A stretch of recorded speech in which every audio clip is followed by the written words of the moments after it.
આપનું સ્વાગત છે. આજે તારીખ છે 9 જાન્યુઆરી 2026 અને આપણી પાસે કેટલાક ખૂબ જ રસપ્રદ મુદ્દાઓ છે. હા, અને એમાં પણ એક અનોખો સંગમ જોવા મળે છે. બિલકુલ. એક તરફ આપણે સોમનાથના ભવ્ય ઇતિહાસમાં ડૂબકી લગાવીશું. ત્યાં એક 1000 વર્ષ જૂની ઘટનાઓની યાદમાં એક મોટો ઉત્સવ થઈ રહ્યો છે. અને બીજી જ ક્ષણે આપણે સીધા ભવિષ્યમાં જઈશું. હા, એકદમ. આપણે જોઈશું કે ભારતના AI સ્ટાર્ટઅપ્સ શું નવી તૈયારી કરી રહ્યા છે. અને આ ભૂતકાળ અને ભવિષ્યની વચ્ચે સરકારની કેટલીક ડિજિટલ પહેલો પર પણ વાત કરીશું. જે આપણા રોજિંદા જીવનને અસર કરે છે. બરાબર. તો ચાલો આ બધા મુદ્દાઓને જરા ઊંડાણપૂર્વક સમજીએ. શરૂઆત કરીએ સોમનાથથી. ત્યાં સોમનાથ સ્વાભિમાન પર્વ ઉજવાઈ રહ્યો છે. તો સોમનાથ સ્વાભિમાન પર્વ જેવું નામ છે એવું જ તેનું આયોજન ભવ્ય લાગી રહ્યું છે. અહીં 72 કલાક સુધી એટલે કે 3 દિવસ સુધી 2500થી વધુ ઋષિકુમારો અખંડ ઓંકાર જાપ કરવાના છે. અને એની સાથે પેલો ડ્રોન શો પણ છે. હા, એના પર જ આવતો હતો. 3000 ડ્રોનથી સોમનાથ ગાથાનો શો. આ તો કોઈ સામાન્ય ધાર્મિક ઉત્સવ નથી લાગતો. બિલકુલ નથી. આ ઉજવણીના સમય અને કારણ પર નજર નાખીએ તો તેનો આખો વ્યાપ સમજાય છે. અચ્છા. જુઓ, 2026નું વર્ષ છે ને, એ બે મોટી ઐતિહાસિક ઘટનાઓનો સંગમ છે. ઓકે. પહેલું બરાબર 1000 વર્ષ પહેલા 7 જાન્યુઆરી 1026ના રોજ મહમૂદ ગઝનવીએ મંદિર પર આક્રમણ કર્યું હતું. ઓહ, એ ઘટનાને 1000 વર્ષ પૂરા થયા? જી. અને બીજું, આઝાદી પછી સરદાર પટેલના સંકલ્પથી જે અત્યારનું મંદિર બન્યું. હા, જેની પ્રાણ પ્રતિષ્ઠા 1951માં થઈ હતી. બરાબર. એના પુનર્નિર્માણને 75 વર્ષ પૂર્ણ થયા છે. એટલે આ પર્વ માત્ર પૂજાપાઠ નથી, પણ આક્રમણ સામેના પ્રતિકાર અને પુનરુત્થાનની ગાથાની ઉજવણી છે. એક રીતે ઇતિહાસને યાદ કરવાની અને તેમાંથી પ્રેરણા લેવાની વાત છે. સાચી વાત છે.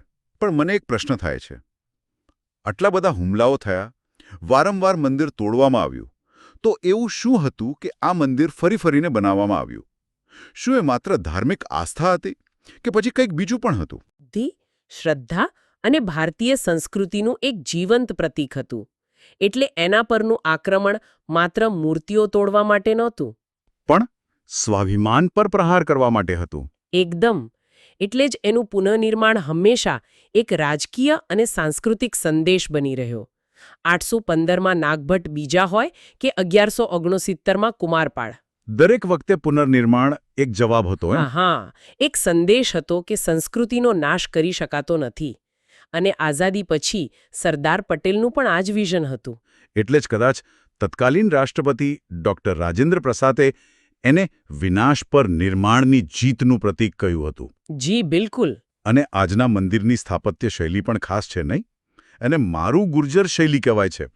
સામાન્ય માણસ માટે આનો અર્થ શું થાય? હા, અત્યારનું જે મંદિર છે એ પ્રભાશંકર સોમપુરા દ્વારા બનાવવામાં આવ્યું છે. સોમપુરા પરિવાર, જે મંદિરો માટે જ જાણીતો છે. જી. અને શૈલી છે નાગર શૈલીની એક પેટા શૈલી, મારું ગુર્જર. આ શૈલીની ખાસિયત તેની અત્યંત બારીક કોતરણી છે. ઓહ, એટલે પેલી જે આપણે બીજા જૂના મંદિરોમાં જોઈએ છીએ એવી જટિલ કોતરણી? બરાબર. તમે જોશો તો તેના સ્તંભો, છત, દિવાલો પર દેવી દેવતાઓ અને પૌરાણિક કથાઓની એટલી ઝીણવટભરી કોતરણી હોય કે જાણે પથ્થરમાં કવિતા લખી હોય. વાહ! આ શૈલી ખાસ કરીને ગુજરાત અને રાજસ્થાનમાં જ વિકસી હતી. સોમનાથના બાણસ્તંભની વાત પણ ખૂબ રસપ્રદ છે. એવું કહેવાય છે કે તે સ્તંભ અને દક્ષિણ ધ્રુવ વચ્ચે કોઈ જમીન નથી. આ પ્રાચીન ભારતના જ્ઞાન વિશે શું કહે છે? આ ખરેખર અદ્ભુત છે. એ સ્તંભ પર એક શ્લોક લખેલો છે, આ સમુદ્રાંત દક્ષિણ ધ્રુવ પર્યંત અબાધિત જ્યોતિર્માર્ગ. જેનો અર્થ એ કે આ બિંદુથી દક્ષિણ ધ્રુવ સુધી સમુદ્રમાં કોઈ અવરોધ નથી. અને જો તમે નકશા પર એક સીધી રેખા દોરો તો એ વાત સાચી છે.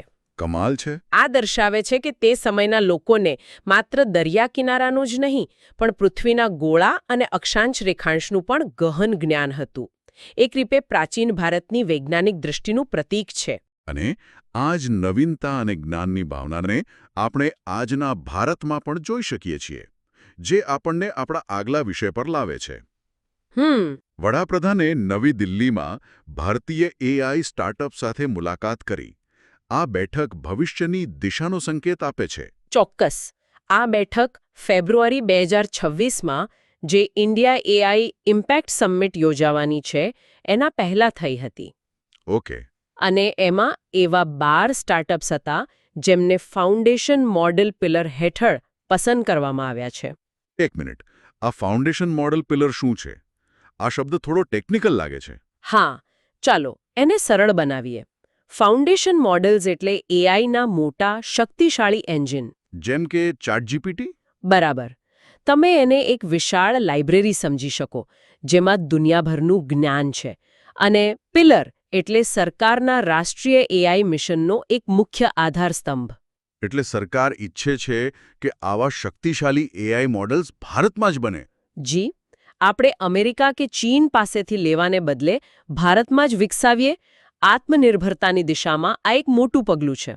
તે રસપ્રદ છે. તો આ 12 સ્ટાર્ટઅપ્સ કયા ક્ષેત્રોમાં કામ કરી રહ્યા છે? એના પરથી ખબર પડશે કે ભારત કઈ સમસ્યાઓ ઉકેલવા પર ધ્યાન કેન્દ્રિત કરી રહ્યું છે. અને અહીં જ આખી વાતનો સાર છે. આ સ્ટાર્ટઅપ્સ માત્ર મોટી ટેક કંપનીઓની નકલ નથી કરી રહ્યા તો છે. કેટલાક ભારતીય ભાષાઓ માટે મોડેલ્સ બનાવી રહ્યા છે, કેટલાક હેલ્થકેર ડાયગ્નોસ્ટિક્સ માટે, તો કેટલાક ઈ-કોમર્સ અને 3D કન્ટેન્ટ જનરેશન માટે.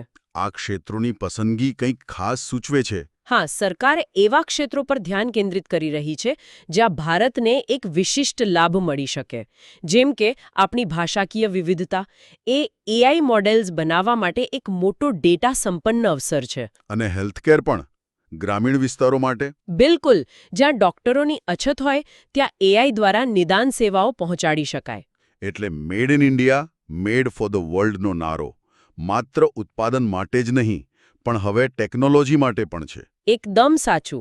અને આ જ ભાવના સરકારની અન્ય ડિજિટલ પહેલોમાં પણ દેખાય છે. જેમ કે UIDAIએ આધાર માટે એક નવો મેસ્કોટ લોન્ચ કર્યો છે. હા, ઉદય, મેં જોયો. ખૂબ જ મૈત્રીપૂર્ણ દેખાવ છે. પણ એક મેસ્કોટની જરૂર કેમ પડી? આધાર તો હવે આપણા જીવનનો એક ભાગ બની ગયો છે. કારણ કે આધાર ભલે સર્વવ્યાપી હોય, તેની પ્રક્રિયાઓ અને નિયમો સામાન્ય માણસ માટે હજુ પણ જટિલ હોઈ શકે છે. સાચી વાત છે. ઉદય એ આ ટેકનિકલ સેવાને વધુ માનવીય અને સુલભ બનાવવાનો પ્રયાસ છે. જ્યારે કોઈ મૈત્રીપૂર્ણ ચહેરો માહિતી આપે ત્યારે લોકોનો ડર ઓછો થાય છે. અને સિસ્ટમ સાથે જોડાણ સરળ બને છે. જી. 2009માં શરૂ થયેલો આ પ્રોજેક્ટ હવે 138 કરોડ લોકોને આવરી લે છે. આટલા મોટા પાયા પર સંચારને સરળ બનાવવો ખૂબ જ મહત્વપૂર્ણ છે. અને ટેકનોલોજીનો આવો જ એક બીજો ઉપયોગ પાંખુડી પોર્ટલમાં જોવા મળે છે, જે મહિલા અને બાળ વિકાસ મંત્રાલય દ્વારા શરૂ કરાયું છે. હા, અને આ પોર્ટલની રચના ખૂબ જ વિચારપૂર્વકની છે. એનું મુખ્ય લક્ષ્ય CSR એટલે કે કોર્પોરેટ સોશિયલ રિસ્પોન્સિબિલિટી, કંપનીઓની સામાજિક જવાબદારી, આંગણવાડીઓ અને અન્ય સંસ્થાઓને જે જરૂર હોય તે સીધી મળી શકે. પણ આમાં સૌથી રસપ્રદ વાત એ છે કે તેના પર માત્ર બિનરોકડ યોગદાન જ સ્વીકારવામાં આવશે. એટલે કે પૈસા નહીં, પણ વસ્તુઓ. આ નિર્ણય પાછળ શું વિચાર હશે? આ એક ખૂબ જ મહત્વપૂર્ણ મુદ્દો છે. રોકડ વ્યવહારોમાં ભ્રષ્ટાચારની શક્યતા રહે છે અને પૈસા ક્યાં વપરાયા તેનો હિસાબ રાખવો મુશ્કેલ બને છે. બિનરોકડ યોગદાન જેમ કે રમકડા, પુસ્તકો, ફર્નિચર એ સીધું જ લાભાર્થી સુધી પહોંચે છે. એટલે પારદર્શિતા 100% સુનિશ્ચિત થાય છે. બિલકુલ. જો કોઈ કંપની આંગણવાડીમાં કમ્પ્યુટર દાન કરવા માંગે છે તો તે સીધું કમ્પ્યુટર જ આપશે, પૈસા નહીં. આનાથી ખાતરી થાય છે કે સંસાધનોનો યોગ્ય ઉપયોગ થાય છે. એટલે ટેકનોલોજીનો ઉપયોગ માત્ર સુવિધા માટે જ નહીં, પણ સિસ્ટમને વધુ પારદર્શક બનાવવા માટે પણ થઈ રહ્યો છે. જી.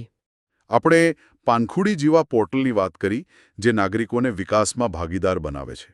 હવે વાત કરીએ એવા લોકોની જેઓ દેશની બહાર રહીને પણ ભારતના વિકાસમાં યોગદાન આપે છે. એટલે કે પ્રવાસી ભારતીયો. હા, કારણ કે આજે 9 જાન્યુઆરી પ્રવાસી ભારતીય દિવસ છે. બિલકુલ. આ દિવસ 9 જાન્યુઆરી 1915ની યાદમાં ઉજવાય છે, જ્યારે મહાત્મા ગાંધી દક્ષિણ આફ્રિકાથી ભારત પાછા ફર્યા હતા. તેમને સૌથી મહાન પ્રવાસી ભારતીય ગણવામાં આવે છે. હા, અને 2003થી શરૂ થયેલી આ ઉજવણીનો હેતુ વિદેશમાં વસતા ભારતીય સમુદાયના યોગદાનને બિરદાવવાનો અને તેમને ભારતની વિકાસગાથા સાથે જોડવાનો છે. આ સંમેલન દર વર્ષે નથી થતું ખરું ને? ના, 2015થી તે દર 2 વર્ષે યોજાય છે, જેથી તેની ગંભીરતા અને અસરકારકતા વધે. ચલો હવે કેટલીક અન્ય ટૂંકી પણ મહત્વની ખબરો પર નજર કરીએ. પહેલી ખબર ગ્રામીણ વિકાસ સાથે જોડાયેલી છે.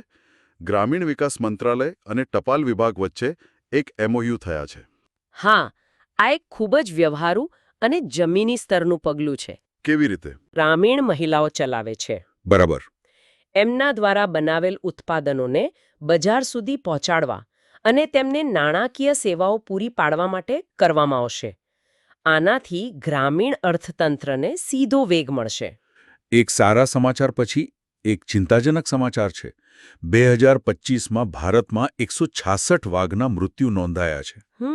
અને સૌથી વધુ 55 મૃત્યુઓ મધ્યપ્રદેશમાં થયા છે, જે ટાઇગર સ્ટેટ તરીકે ઓળખાય છે. આ ખરેખર ચિંતાનો વિષય છે. એક તરફ આપણે પ્રોજેક્ટ ટાઇગર જેવા સફળ કાર્યક્રમો ચલાવીએ છીએ અને વાઘની સંખ્યા વધારીએ છીએ. અને બીજી તરફ આટલી મોટી સંખ્યામાં મૃત્યુ? હા, આ મૃત્યુ પાછળના કારણો શું છે એ સમજવું જરૂરી છે. શું તે શિકાર છે, માનવ પ્રાણી સંઘર્ષ છે કે પછી તેમના રહેઠાણનો નાશ થઈ રહ્યો છે? ટાઇગર સ્ટેટમાં જ સૌથી વધુ મૃત્યુ થવા એ વાત તરફ ઇશારો કરે છે કે કદાચ વાઘની વધતી સંખ્યા અને સંકોચાતા જંગલો વચ્ચે સંઘર્ષ વધી રહ્યો છે. ચોક્કસ, આ સંરક્ષણ નીતિઓ પર પુનર્વિચાર કરવા માટેની ચેતવણી છે. હવે એક આંતરરાષ્ટ્રીય સમાચાર પર આવીએ, જે ટેકનોલોજી અને સમાજ સાથે જોડાયેલો છે.